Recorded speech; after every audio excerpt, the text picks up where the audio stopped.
You may know them for their wood glues, but did you know Titebond also has a complete selection of construction adhesives? Designed for a variety of applications, Titebond's adhesives make any building or home improvement project a breeze with their high-performing and durable formulas. These adhesives are trusted by the professional, providing squeak-free subfloor installations, long-lasting retaining walls, and even fastener-free feature walls. Check out Titebond's construction adhesives at titebond.com, including their newest award-winning adhesive, Tight Grab Plus.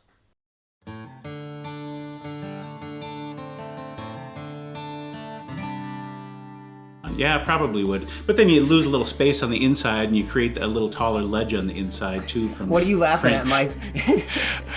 This is the same thing anybody who knows too much goes through. It's like, oh, I could do this, I could do that, I could do this. You know, because you can think of all the permutations of and then you try to almost second guess yourself. Well, but if I did that, then this is, you know. Welcome to the Fine Homebuilding Podcast, our weekly discussion of building, remodeling, and design topics aimed at anybody who cares deeply about the craft and science of working on houses. I'm Senior Editor Patrick McComb. Today I'm joined by Fine Homebuilding Editorial Advisor Mike Gerton. Hi there. Fine Homebuilding Technical Editor Mark Peterson. Hello. And our producer, Nate Garuka. Hello.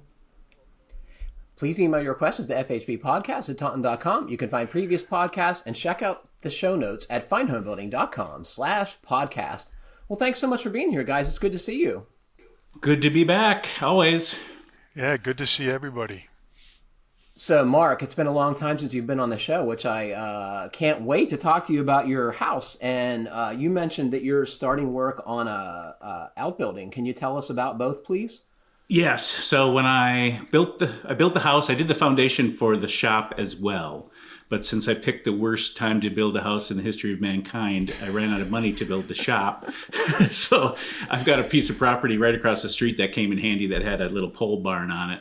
So I'm selling. That's for sale now. So if you want to come down and look at it, you're more than welcome. Waco, Kentucky. Give you a good deal. So when I sell that, I'm ready to start building. And so right now I have just some blocks sticking out of the ground. And is it all right? Can I just jump right in and ask you a bunch of questions? Because I actually have some. I need some advice. So tell folks first off. So you had this block foundation put in when you had the rest of the house laid. Is that right? Yes. And it was kind of a weird. It sticks up a little higher than. So it's on a slope. So the plan was to have block raised, on the high end and on the slope side that comes down. Basically, two sides are below grade and two sides are not. But when the guys were laying the block, there was just a ton of block left over. And the guy asked me, he goes, "You want me to just put all this up?" I'm like, yeah. So, there was like 5 more courses they put on there. So it kind of goes a little higher, when it's finished inside, there's going to be like a 5-wall block, 4 or 5 foot tall block wall on the interior lower level. And then there's in the lower level where I park my truck and this and that. And then the upper level would kind of be my office and my workshop. So will you be putting joists on top of the block that's coming out of the ground? Or are you going to put a ledger on the inside of the block? And it's not that high. It's only like 5 feet out of the ground. So I need to build a 4-foot wall. And it's actually 3 sides. So I need to build like a 4-foot stick framed wall around 3 sides. And then the front where the overhead doors are, that'll be framed all the way 9 feet high. And it'll have a slab on the interior, I'm guessing. Is that right, Mark? And the slab, yep. Slab will be on the interior, correct. And your question is, I recall, is you're trying to figure out where to put the exterior or the insulation on the block. That's one of your questions, right? Yeah. So the inside. So I'm going to have a 4. It kind of works out nice because I'm going to have the block. I'll have that section of stick frame around the whole perimeter, so that's easy to run wiring through and it's going to be low enough where I can actually put outlets, I think, in there. The question is, I'm not 100% sure if I'm going to do one or both. I could either insulate that block on the inside with 2-inch foam in between some sleepers against a wall, and then maybe cover it with plywood, or I can put foam on the outside below where the framing is. And if I do, and I might do both. Maybe I'll do a 1/2 inch on the outside and then an inch on the inside. I'm not 100% sure. That bottom part doesn't have to be quite as toasty warm as the upstairs. So, but one of my questions is, if I was going to do the outside, I want the siding to be flush. I don't want a transition point between the two on the exterior. There will be on the interior, of course, but how far can you hang a sill plate? So I'm going to need some type of furring strips to attach siding to on the outside. What would you, if I got 2x6 walls, what would you feel comfortable hanging the mud sill over the edge of the block? How far can you do that comfortably? Or is there a code? I mean, it can just be a 3.5 inches sitting on the wall, or what's the deal with that? I don't know if there is a code on how much you can overhang.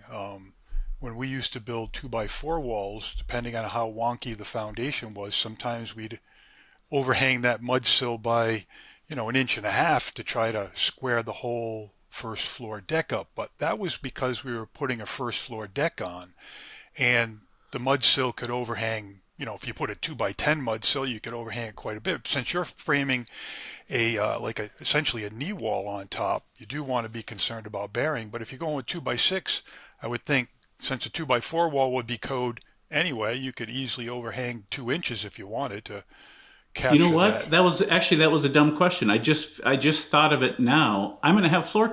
No, it is going to be. Yeah, you're going to have a knee wall. It is going to be a floor. I was thinking the floor truss, but yeah, there is going to be a wall hanging over. So if I was to go 2 inches over, even 1.5 inches over, then I could lay, green treated 1x furring strips on their side for the siding. You think that would be fine?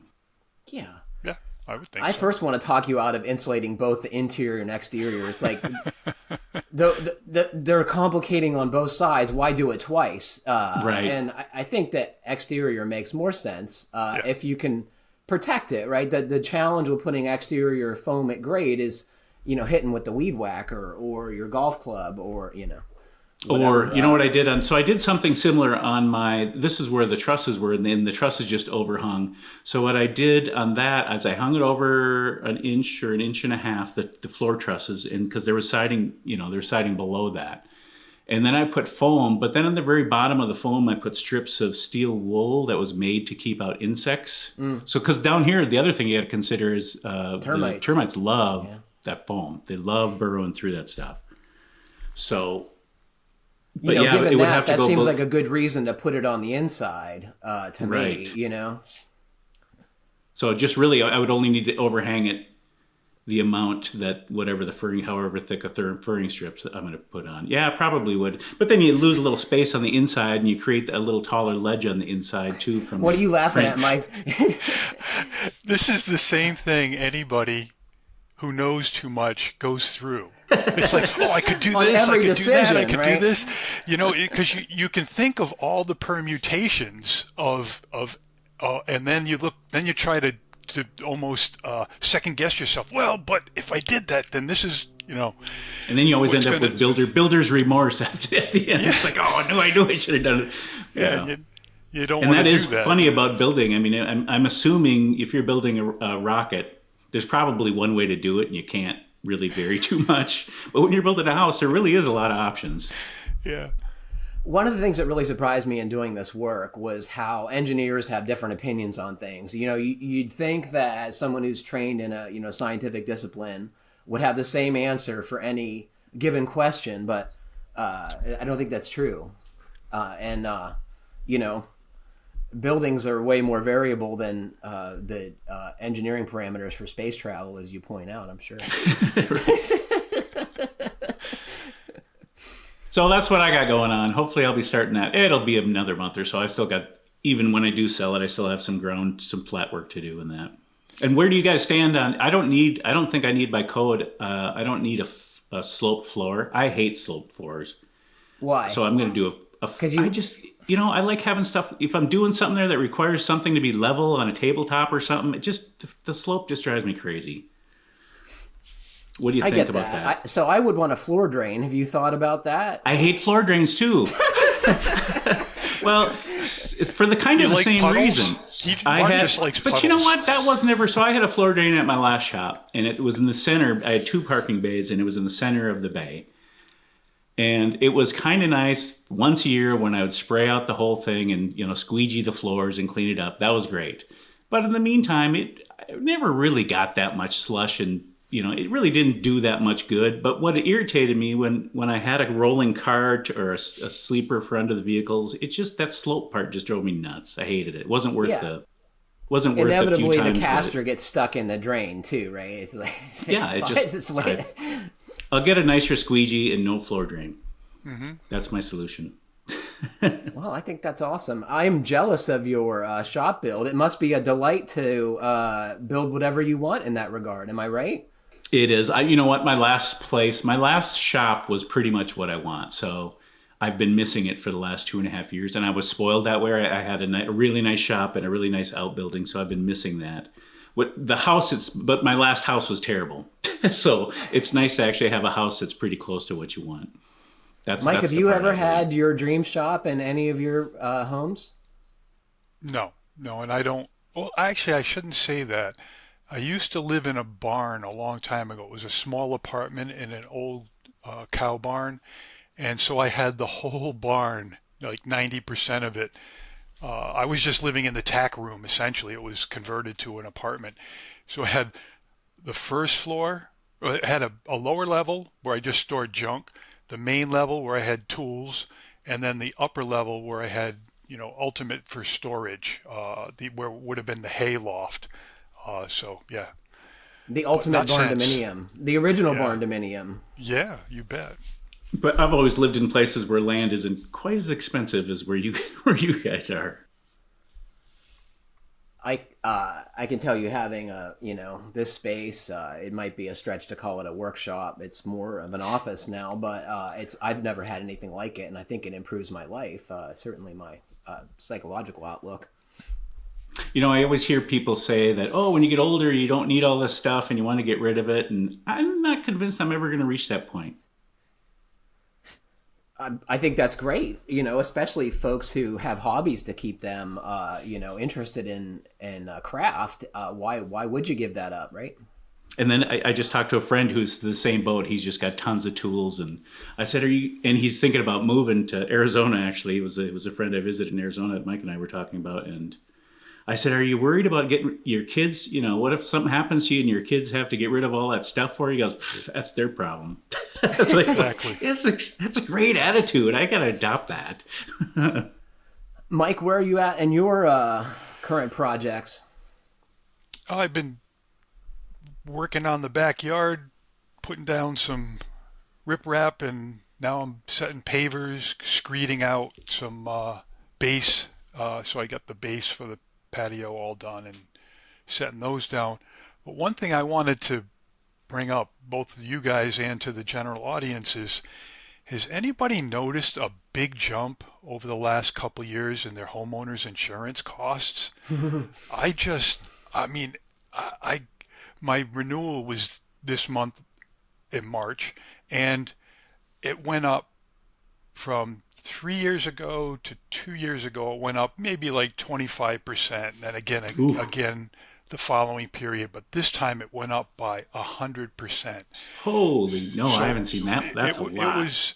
It was like $1,200, and then the first year I had the house, and then now it's up to $3,982. So basically $4,000. And so I started shopping around and, getting a couple quotes that weren't much lower. And then all of a sudden I hit on this one just by happenstance, and with raising my deductible considerably, I was able to get it down to, and coupling the homeowners with the automobile, I was able to get the homeowners insurance down to $1,100. Oh, so wow. What a big difference. I was just shocked. I have so many questions. Okay, for starters, this is your house in Rhode Island, Mike, we're talking about? Are you talking? Nope. Go ahead. This is in Arizona. Okay. And are there renewed risks or awareness of risks? What do you think it is then? I wonder if, because of all of the natural disasters that have happened in the last, 5 years or so, 4 years, across the nation, between the flooding we're seeing in California, and even flooding where you are. Some of your, and not far from where you are, there was some flooding, and that made the news last year. And then, hurricanes that have hit, between Florida and Texas, and then whatever, the different and fires, of course, that have been going on. I wonder if the insurance industry in general is just getting pummeled with these natural disasters, and they have to figure out how to make their quarterly report. Right, so the only way to do that is to raise insurance rates. I know in some states, some insurance companies are just throwing up their hands and canceling policies and just getting completely out. So the remaining companies are reduced so that the competition is and less. they have higher risk. I think it's fair to say. I mean. Well, in the last 15 years, they've been so generous, overly generous, it seems, with the roof replacements that and I was in that industry for a while, and as a contractor, I wasn't going to say no, but these adjusters would come out and, oh yeah, look at this, and I'm thinking, those are footprints from when the guys put this roof on 3 weeks ago, or 3 years ago. I said, that's not. And I've always wondered about the hail thing, where I would really like to see two houses in the same roof, with the same roof, in the same hailstorm, and to see if one roof actually does disintegrate significantly faster than one that was replaced. A couple shingle grits here and there just doesn't seem to me that would just totally destroy a whole roof in 2 years afterwards. I also wonder too, in the increase in cost is, I talked to the agent for a little while yesterday, and when I talked to him about increasing the deductible, because I told him I'm a semi-retired contractor. If something happens, I'm not going to call the insurance company unless it's a disaster. And he said that's good. He said because what he keeps trying to tell his customers is that some of them will call up for some minor little, a cabinet that got deteriorated because of a leaky trap or a leaky supply. And he said, it's like a $200 or a $500 repair, and they go after the insurance, and you do that 3-4 times, and the insurance is just like, get out of here, we're canceling you. But it does increase the cost for the insurance company, if nothing else, just in the administration for all of these little piddly things. It's almost like the homeowners have to accept some responsibility. Well, and that's never what insurance was for. Insurance was for disasters and not a sink leak. Right. It's not a service plan. Yeah, he said that some of his clients treat it like a maintenance policy rather than insurance. So I got to ask you, Mike, do you feel comfortable with bargain insurance? Does that give you pause to sign up with a lower premium company? So the company is actually... it used to be a company that I avoided because it was so expensive. You got Chubbs? No, but like one, yeah, no, a friend of mine does forensic work for them on things, so I'm familiar with them, but no, but it's a premium company. It's well known and well respected. It gets 4.8 or 5 stars from everybody who reviews their, if they had to put a claim in. So. Yeah, I'm not going to name them, but yeah, no, then it's not a bargain policy. But I put my deductible at $10,000, so I'll eat that first $10,000 because I know in their mind $10,000 is X, when $10,000 to me is that's a weekend's work. Right, it's a couple. It's like a day. Yeah. It's like I got to repair 20 shingles on the roof because of hail damage. But for to hire somebody to come in and do that, you're talking $8,000 or $5,000 or $8,000 probably. And what they pay, my ex-business partner just gave me a list of some of the rundowns of what they pay to do those repairs, and it's crazy. To replace a downspout, I think was like $17 a foot or something. Yeah, right. What? It's like I'm getting into the downspout replacement business. Well, I'm just curious if I just do that all day long. Yeah. Well, I know contractors who do insurance work, they know how the game works, and they That's why they do it. They'll hang around. And I don't blame them. I mean, it's not. They're not going to say, "Oh no, we can't take that much money." They forget that. That's way too much. Well, it helps pay for some of the stuff they don't get paid for, which I think is the reality of that business. You know, they don't pay enough to do everything, so you have to make it all work out on the balance sheet. I asked listeners for input on how to best store my anvil so it could be more regularly used and less of a burden moving. I heard from a couple people with similar suggestions. This one comes from Eric. I'm sure everyone would agree that you do not want to use an anvil while it is supported on casters, but the easiest solution is to use retractable casters, pop them down when you want to wheel it around, and retract them when you need to use the anvil. Easy peasy. I realize the extended out from the base, but if your anvil is on a solid wood block, it's very easy to mill pockets into the base to recess them so they're unobtrusive. This link is an example from my first Amazon search. You'll want to find a set that is suitable for the total weight of your anvil and base. That's a great suggestion. I am probably going to do this because, it gets in the way sometimes. You put a link in the notes, and I think those are the exact same casters I have on one of my workbenches. I don't need to move it often, but when I do, it's just nice to press those. And it's as stable as anything when they're not in use. It works great. Yeah, that's a super smart solution. And the thing is not crazy heavy. It's less than 200 pounds. How heavy? It's around 200 pounds. It's measured in stone. I have to look up what that means. I'm not lying. It's actually got written in cursive script how heavy it is. And yeah, it's awesome. Back to my problem of acquiring things. I've been on the lookout for an anvil for a long time, and they're just so darn expensive. Well, next time you fly up here, I'll carry it in my You can carry it bag. Right, put a carry-on. This comes from Joe. Hey, podcast team. I appreciate everyone's thoughts in episode 616 and Bill's response and clarifications in episode 617 about my idea of Shoshugi-bound timbers. It was all helpful. It's low on the pecking order of project list, but it's a project I want to tackle and be sure to send pictures when I do. Also, it was a great episode with Heather Clark. It really helped to understand what the legislation is offering to businesses and homeowners. He's talking about the Inflation Reduction Act. It would be great to do a follow-up article that describes the tax rebates available federally and later what the states may offer. I'm excited to see what training opportunities come out of this in the next year or so. Delaware recently held a local passive house certified passive house builder training that was a partnership with Energize Delaware and New Ecology. It was an awesome opportunity with a 75% tuition rebate for in-state residents who completed the course. Hopefully more programs like this will be coming along. A sidebar about water conservation issue brought up in 618. The EPA Water Sense guidelines are fantastic. It combines a few different ways to reduce water use and hot water loss. Centrally located heating and supply designs, insulating hot pipes, and reducing pipe diameters to meet fixture demand are part of the strategies. Manifolds can also be effective in this effort, but in water-stressed areas, it's more important to conserve water, so circulating systems take precedent. These look more like traditional branch circuits with an insulated hot water supply and a small circulator pump, typically on a timer or motion sensor.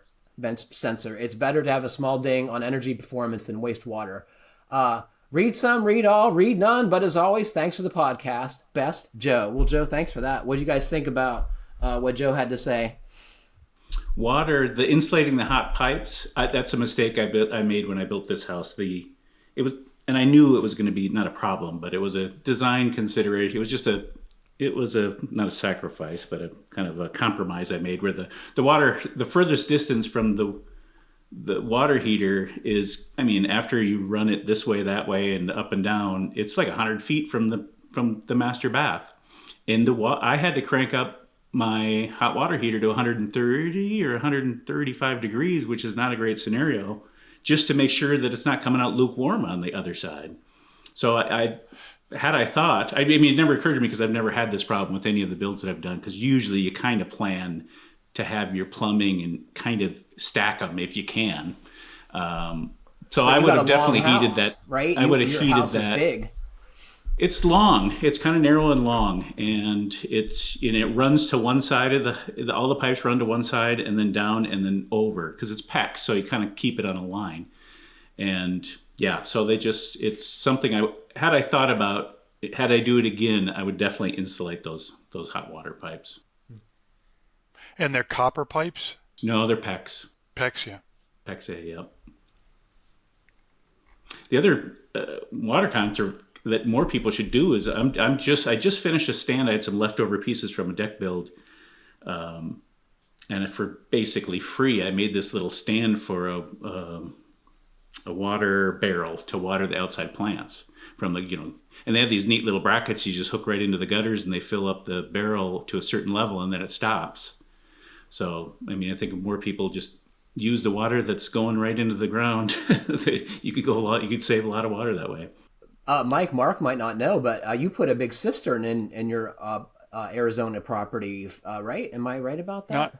Not yet, but we will be putting in a capture system from all the gutters and with an overflow drain at the top, to much like what Mark was just mentioning about that gutter device that would shunt the water away from your tank. But yeah, we got a spot for it.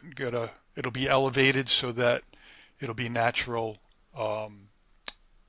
Like I won't need a pump on it to move it to a higher grade around the property. Because the tank is elevated, you have head pressure that way. We're going to elevate the tank. So I got to build a block support underneath to put the tank on. Probably something around 1,000 or 1,500 gallons. So do they have that tank at the True Value hardware store, like the photo you sent me? Yeah, that one hard. It was an Ace hardware, but I'm sure before Ace became the group that they joined, it was probably an old-timey hardware store going back probably till the 1940s or 50s, guessing from the look of the inside. But boy, they had everything I could possibly want. And people walk into a Home Depot or a Lowe's or a Menards, some big box store, and they see lots of stuff, but they have lots of a few things. When you go into a real hardware store, they have a few things, but a tremendous variety, including livestock. I mean, real chickens, goats. Yeah. And then they've got all the fencing, and then they've got the gutters, and then they have appliances, and then they have framing lumber, and they got even DIY mini splits. Which is why Mike emailed me, because he showed me the end cap that had DIY mini splits on it. That was crazy. Yeah. I actually installed in that little barn up the hill. I installed the mini splits, and it wasn't. Is it Mr. What is the Mr. Cool? Is that the? Yes. That's the main. This one, I it was kind of a DIY. I hung the inside unit, I hung the outside unit, I ran the line, and all I did is page an HVAC guy to connect the 2 points, and it would save me a ton of money. Well, you could have done the whole thing yourself with the Mr. Cool system, because they have those pre-charged lines, and you just torque the joints together and Mark, so how did you buy that? They don't normally sell refrigeration equipment to civilians. How did you work that out? I just bought it online. They didn't ask. I didn't know that was a rule, and they didn't ask, and I didn't tell. Oh, my understanding, and maybe listeners can correct me if I'm wrong about this, but unless you have an EPA license for working with refrigerants, I don't think you're supposed to be able to buy that stuff. But clearly, no, you can buy the equipment. I buy my Mitsubishi stuff for new houses right from the supply house, and even you don't need a license to buy the equipment. What you need the license for is to buy the refrigerant. But with most of the newer systems, they come with they're pre-charged. Outdoor units pre-charged. Unless they're selling it to everybody without a license who's supposed to have one, but I didn't know that I don't think they even check. Yeah, it's probably just me. I wouldn't sell me refrigeration appliances either. Now you got me worried, Patrick, that the HVAC police are going to show up knocking on my door. Yeah, and we blew your cover on the podcast. They're coming. Joseph writes, "Hey podcast, a book, A Field Guide to American Houses is super helpful and does a fair job at breaking down the regional differences in architecture and construction. It doesn't go so in depth as to explain exact building practices, but it's invaluable in dating and narrowing in the style of the home, which will narrow down the search parameters when you dig into how it's built." Pardon the dog hair. Joseph sent a photo of his book cover. He's got a big furry dog, it would appear. Have you guys seen this book? I have not. So I haven't, but just looking at it, the cover and reading some stuff online about it, it seemed interesting. It was one of the ones in the Taunton library that caught my attention on a couple of occasions. And yeah, it's exactly how it's described. And if you see a copy, I'd say buy it because it is really good. I've written a couple stories on case studies on architectural styles, and it's really fascinating how these things come together and blend together. And I always wondered if somebody's going to do a type of story that I did. I'm talking about things early 20th century or before. If somebody's got to write that same article 100 years from now talking about the houses we build today, and they look at a Pulte, or not just to pick them, D.R. Horton or whoever, big builder, what are they going to call those houses? Are they, because they're not, because if you look at the architectural styles on them, you've got probably 5 or 6 different styles in one house. So it's just interesting if that's even an architectural style will even be a thing besides the really high-end houses that, try to do a Prairie or a Craftsman or something like that. A McMansion. Right. What do you think, Mike? What will they call the houses of our era? A disaster.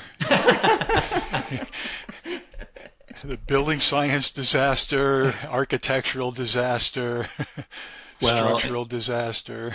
And I think they're designed, especially not to rip on the national builders, but I think they're more designed to how to build and sell them rather than to what they're going to look like in the neighborhood. It's funny because you can kind of tell that, there's an open space there, we better put some shingles or something in there, shakes in there, just because it needs something.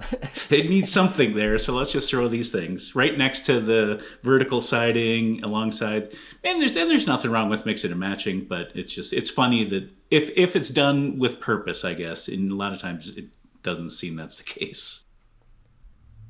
Well, we have more discussion on the topic of American housing coming up in the show, more related to size than ornamentation, but I think it's going to be an interesting discussion. Our first question, though, comes from Alan, and he says, "Hi, do you all have any recommendations for a custom home builder in Tulsa, Oklahoma area?" So this is a common question to both GBA and the Fine Homebuilding podcast.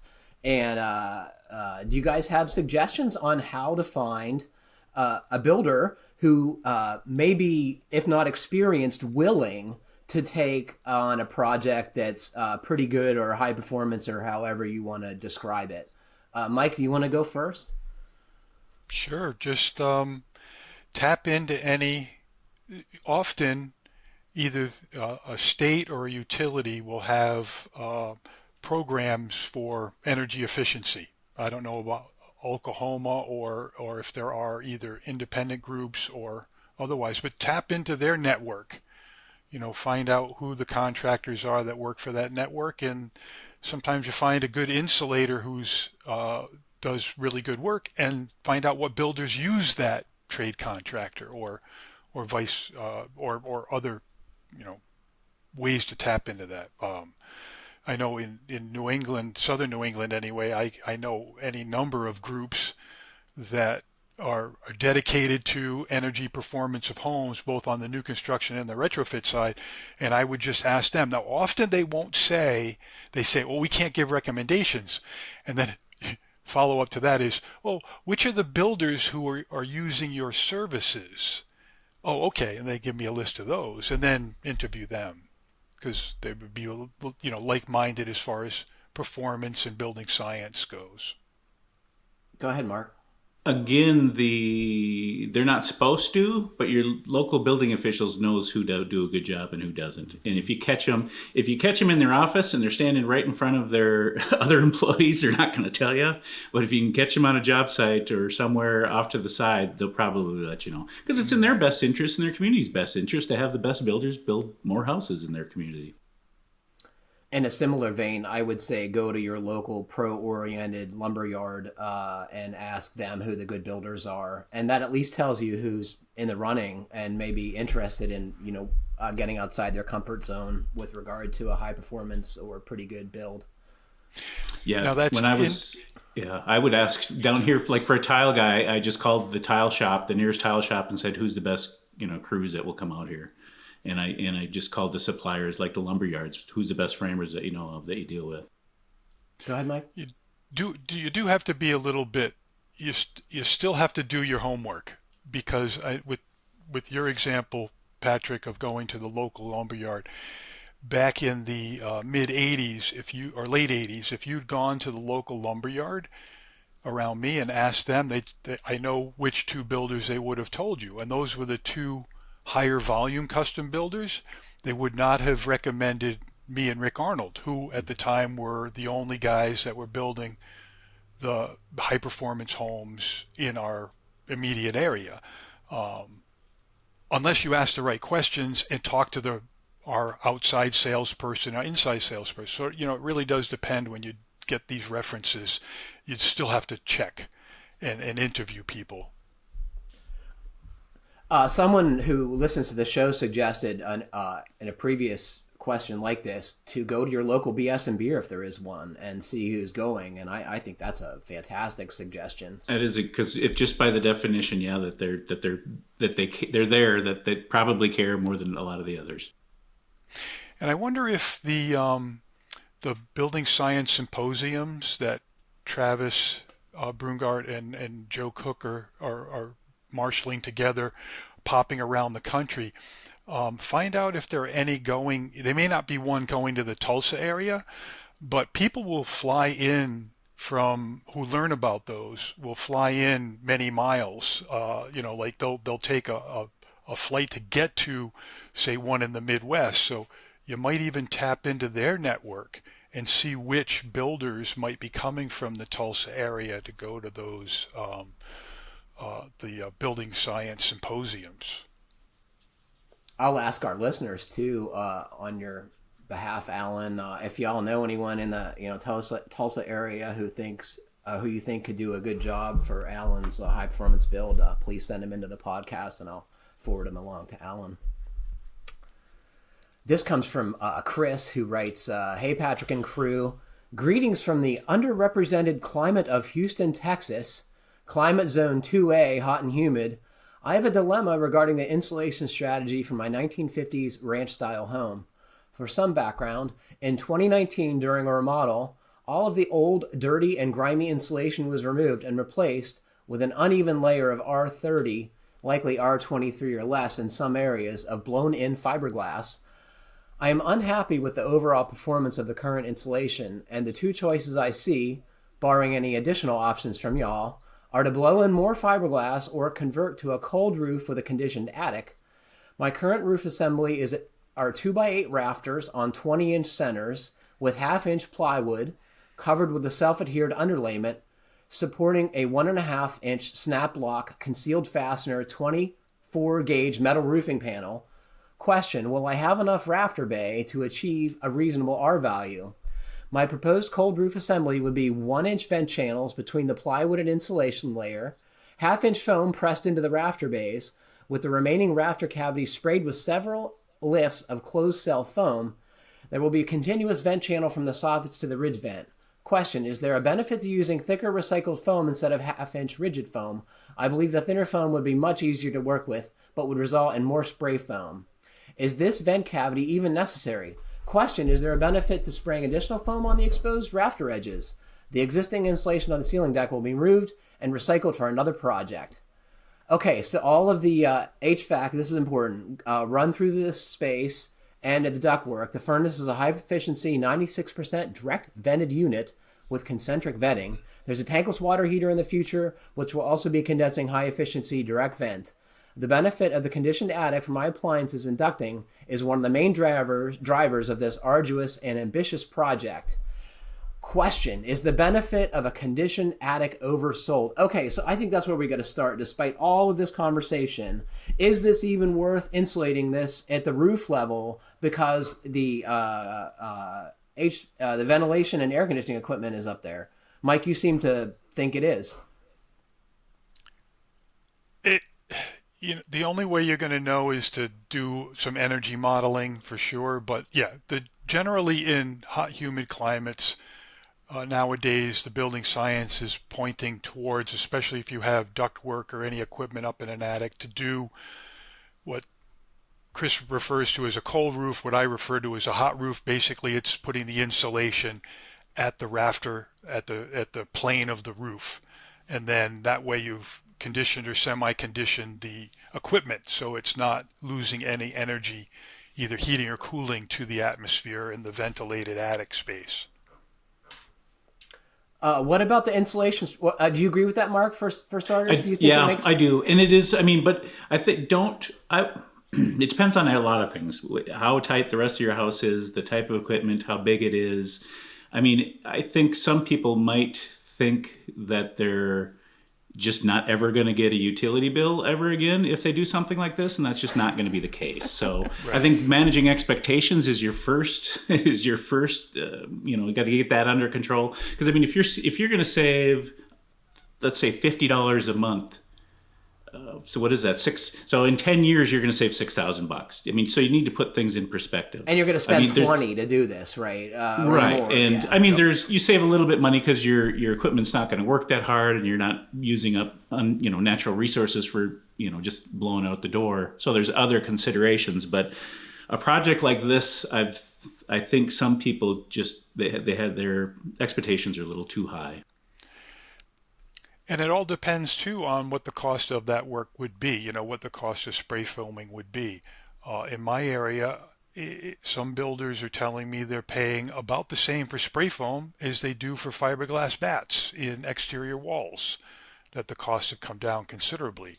I haven't done spray foam yet to see if that's the case or priced it out, but, getting prices and figuring that metric out you're talking about, Mark, is how much you're going to spend up front, how much you anticipated to save, to see whether or not it's really worth it in the time period you're going to own the home, and as well as considering the comfort that you're going to get out of it. Yeah, the comfort too, for sure. I think the only real way to answer this is, as Mike suggested, we need to get an energy audit. We need to do a blower door test. There are going to be things, I'm guessing, that are going to be way less expensive and easier to pull off than moving the thermal boundary in this house to the roof sheathing. So I would want more information before I decide to spend tens of thousands of dollars to improve this building envelope. To improve it in general, or to improve it by moving the thermal boundary to the roof plane? I guess that's both, Mike. I think you need to know what it's going to cost and what the likely improvement will be before you decide to spend this kind of cash. I'm guessing there are things that would improve the envelope that would be far less expensive. And I'm wondering if, for starters, did they bother air sealing that ceiling drywall when they blew this new fiberglass insulation in there? If they didn't do that work, it's not going to be effective because that is one of the most air permeable insulation types. So I think some more investigation by somebody who's qualified to assess it should be done. And that's going to be the blower door test, the air leakage test, and then tracking down all of those air leaks that are making it from the interior space up into that attic through the bypasses. Yep. In reading Chris's question, I got to be thinking about how awful it must be to be crawling around in blown-in fiberglass insulation and sealing around, sealing registers and can lights, and yeah. Yeah, in Houston, that's a good December job. Yeah, because it's not a hard job if those are bats, because you can just lift up a bat and place it back down. It's kind of one chunk. But with the loose fill, you've got to like shovel it out of the way, then get a brush and brush it out of the way, and then all the time you're agitating those fibers. And then unless you've got a really good respirator, some of those are bypassing the respirator, especially if you have a beard like Nate or me. The respirators aren't going to help. And yeah. And Tyvek suits are super comfortable, I will mention also. Yeah. Awesome. Yeah, they never snag on anything. This comes from Dave. Hey, podcast. We're doing a whole house gut remodel of our 1954 home in Minneapolis, Minnesota, climate zone 6A. It's a single level house with a full basement that has a history of bad ice dams. We want to figure out the best insulation / air sealing / ventilation strategy to prevent future ice dams now that we have everything opened up to the framing. The exterior of the house, including the roofing, are not being touched. The main insulation challenge is the minimal heel height on the 2x4 rafters, which is about 4 inches. The existing insulation, since removed, was nothing in the walls and blown in cellulose in the attic, with ventilation chutes bringing in air from the soffit vents to about 5 box vents near the peak of the roof. The current insulation plan for their model is 3 inches of closed cell spray foam in the walls and blown in fiberglass in the attic with new ventilation chutes. The problem is that a 4-inch space between the top of the exterior wall and the bottom of the roof sheathing leaves only about 2.5 inches of insulation on top of the 1.5-inch deep chute. I would love to get advice on the following questions. All right, Dave has 5 questions. I think we're going to have to start making a rule about how many questions you can ask in a single podcast question. Dave will do our best. He breaks it down, which is he breaks it down for us, which is nice. And and I think all of those questions are related to each other. So they're not because you're going to take the whole. You can't just focus on one little aspect. So I think it's fine to ask a group of questions like this. Well, you got dispensation from Mike, Dave, so I don't know what better endorsement you can get. So there you go. I just like pushing back against Patrick. Right. Someone should. That was Rob Wadsack's gift to the podcast. If you all are listening, you know what I'm talking about. Dave asked, I'd love to get advice on the following questions. 1, would it be better to forget about ventilation, do a hot roof, and spray foam the 4-inch space full of spray foam under the roof sheathing? This would be expensive. Sticking with a ventilation attic strategy, alternatively, would it be better to spray foam the full 4 inches, eliminate the chutes, and install edge vent above the blow-in height? We've never used these before, and I don't know how they would work if covered in snow and the homeowner doesn't like the way they look. I'm going to try briefly to explain to you all what he's talking about. So as I understand it, it's like a drip edge extension, right, Mike? Or is it the one that goes on the roof sheathing? We did an article about this maybe a dozen years ago. They're a shingle over vent. Think of ridge vent, but instead of putting the ridge vent at the ridge, you're cutting the ridge vent down the middle, taking half of it, and maybe 2-3 feet up from the gutter line of your house, the eave of the house, of the roof, you're going to cut a slot in the roof and then put that vent in.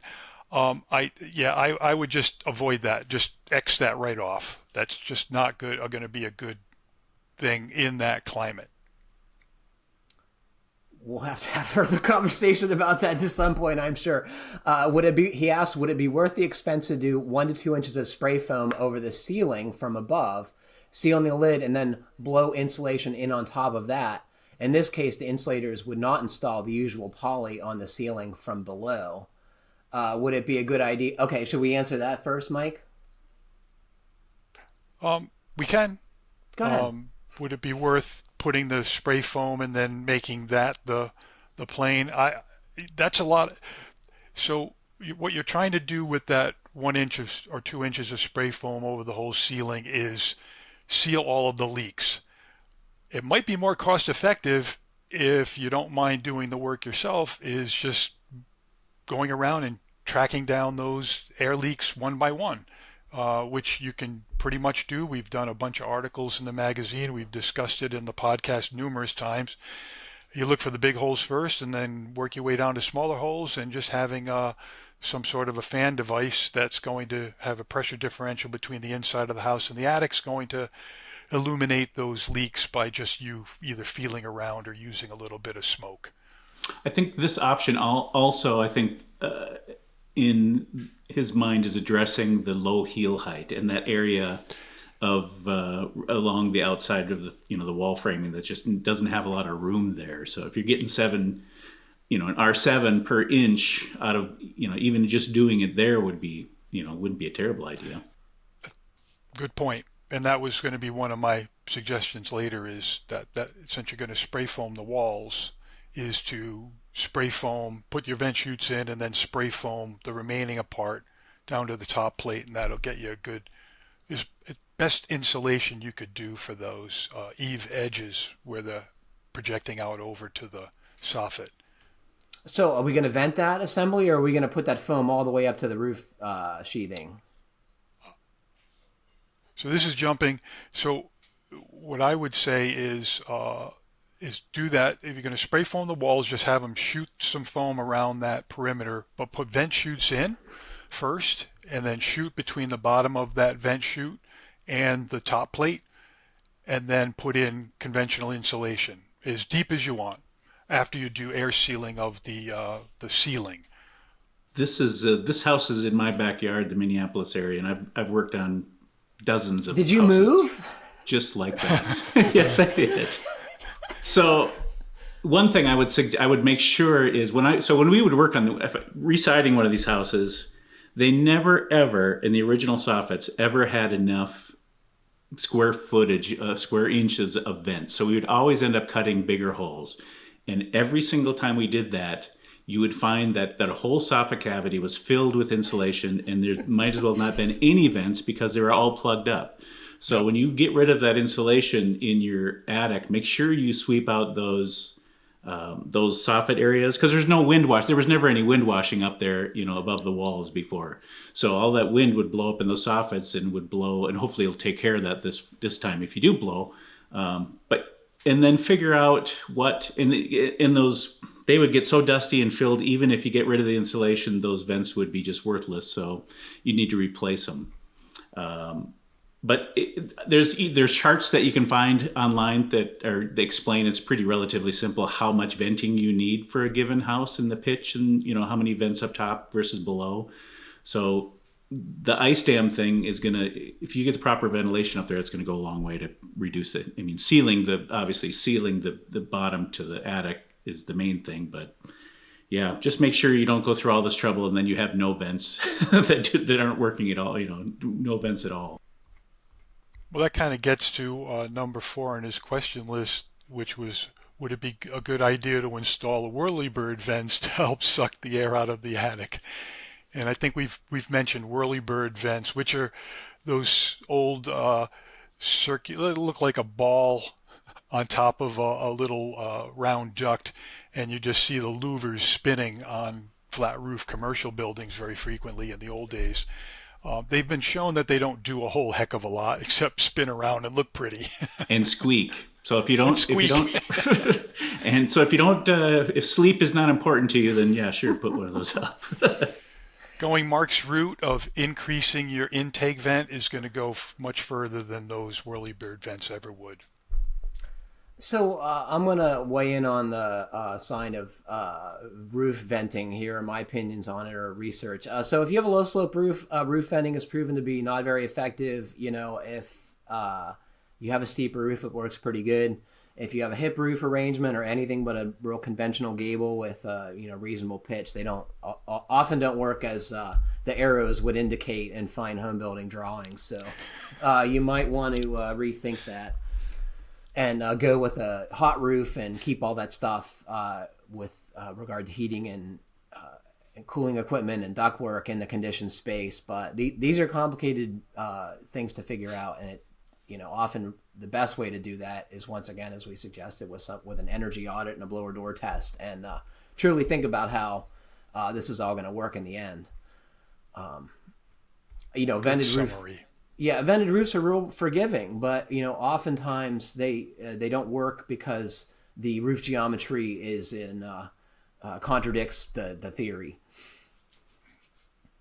You guys remember I mentioned we were going to have a conversation about, housing sizes in, I was working on another show lineup this morning, and that's next week's show. So I apologize for leading you all down the wrong path. We are going to talk about a New York Times article next week with a trend that they seem to think is going to take hold, and that's very small homes in the order of a few hundred square feet, and they're building these places in places where they have severe housing pressure. The development that was mentioned in the New York Times piece was in Bend, Oregon, which is a very busy place and a lovely place to live, I'm sure. So the housing has gotten very expensive. That's a big.